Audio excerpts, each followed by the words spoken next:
too busy to meet. Neil Sean joins me now.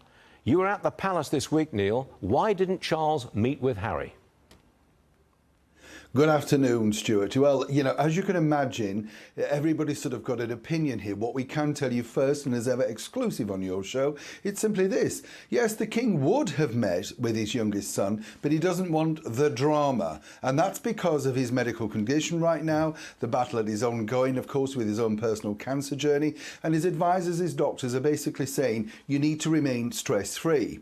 Now, what a lot of people don't realise is, and this is, you know, a sort of situation that's ongoing, obviously, every time Harry turns up, there's a drama. And perhaps what Harry really needed right now was a discussion regarding his ongoing visa battle, which soon will run out over with you in 4 years. So he needs a re-signing, and the king needs to do that.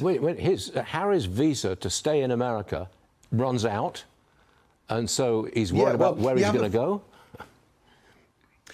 No, not really, no. What he needs really to stay on would be, of course, some kind of letter back from His Majesty the King, you know, documentation, whatever. And then that would, of course, back up that visa. There won't be a problem with it. But obviously, when you think about it, there you have Harry coming back over just ahead of this fake royal tour. We should just call it a free holiday, actually, Stuart. There's nothing to do with that. The commissioners have come out over here in London today saying it's nothing to do with those. It's not an official visit. It's highly embarrassing, but obviously Harry and Meghan are monetising their brand, and a reconnection to His Majesty the King does wonders for that, doesn't it, on a tour? It does, but Neil, what you're referring to is this trip to Nigeria.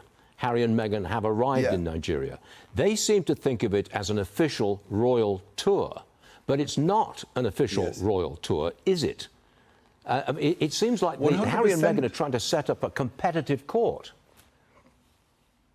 Well, you know, spot on, Stuart, really. She's got bored of the jam, and so now we're on to something new. And what's interesting here is that, I don't know if you're aware of this, but she came into London late last night to meet with Harry to go on to Nigeria. So she could have actually made some effort to attend some of the event that he did for the Invictus Games. She loved marching in front of the veterans, but when the hard work comes to possibly standing in St. Paul's Cathedral, where she wasn't allowed to give a speech, she doesn't want to know.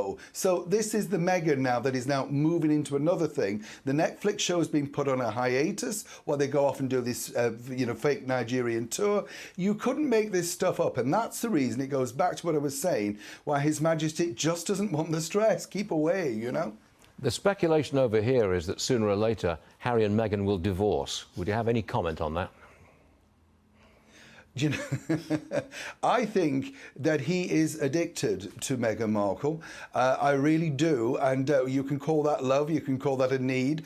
She's a mother figure for him. And when you see them together, as I've seen them quite close up, whatever his needs are, she's certainly there supplying them. But a lot of stories go around the fact that, you know, she has become this person. And Harry said this, actually, Stuart, on television during those interviews for Spare, about how he hears his mother, and I'm not mocking that, but apparently she, and you know, I have to say allegedly, claims that she's spoken to his mother too. And do you remember during the documentary where she said she put her hands on the grave of Princess Diana and asked for guidance? People say Meghan Markle isn't a good actress. I disagree. Neil Sean, a sting in the tail right there. Neil Sean, thanks for joining us. See you again soon. Thank you.